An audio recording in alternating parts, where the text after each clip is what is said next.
Social മീഡിയയിലൂടെ വൈറലായി ഇപ്പോൾ ഇതാ ബിഗ് ബോസ് സീസൺ 7 വരെ എത്തി നിൽക്കുകയാണ് നമ്മളെ രേണു ചേച്ചി. അപ്പോൾ നിങ്ങൾക്ക് എല്ലാവർക്കും അറിയാം രേണു ചേച്ചിനെ കുറിച്ച് ഞാനായിട്ട് പറയേണ്ട ആവശ്യമൊന്നുമില്ല. സോഷ്യൽ മീഡിയയിലൂടെ ഒരുപാട് പേര് ആളെ കുറ്റമൊക്കെ പറഞ്ഞിട്ടുണ്ട്.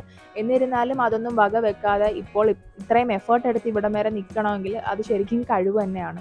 ഇപ്പോൾ കുറേ പേര് പറയുന്നുണ്ടാവും ഞാൻ എന്ത് കഴിവാണോ ഉള്ളതെന്നുള്ളത്. ഇപ്പം അവരവർക്ക് അവരവരുടെ ഇഷ്ടത്തിന് നടക്കാം, അത് ഓരോരുത്തരുടെ പേഴ്സണൽ ചോയ്സാണ്. നമ്മൾ ആരുമല്ല ആരെയും ജഡ്ജ് ചെയ്യാനായിട്ട്, അല്ലേ? എന്നിരുന്നാലും ബിഗ് ബോസ് വരെ എത്തിയത് ശരിക്കും അപ്രിഷ്യേറ്റ് ചെയ്യേണ്ട കാര്യം തന്നെയാണ്.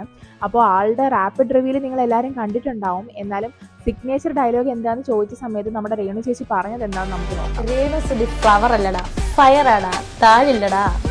അപ്പോൾ ചേച്ചി പറഞ്ഞതുപോലെ തന്നെ സീസൺ 7 എല്ലാ പെർഫോമൻസും നല്ല ഫയർ തന്നെ ആയിരിക്കട്ടെ, ഫയർ പെർഫോമൻസ് തന്നെ ആയിരിക്കട്ടെ കേട്ടോ. അതുപോലെ തന്നെ ഡാൻസ് കളിക്കാൻ ആഗ്രഹം ഉണ്ടോ ഇല്ലയോ എന്ന് ചോദിച്ച സമയത്ത് പറഞ്ഞത് കണ്ടു. എനിക്ക് ഭയങ്കര ഇഷ്ടമാണ് ഡാൻസ് കളിക്കാൻ. സോ പാട്ട് കേൾക്കുമ്പോൾ എന്തായാലും ഓടിപ്പോയി ചെന്ന് ഡാൻസ് കളിച്ചു.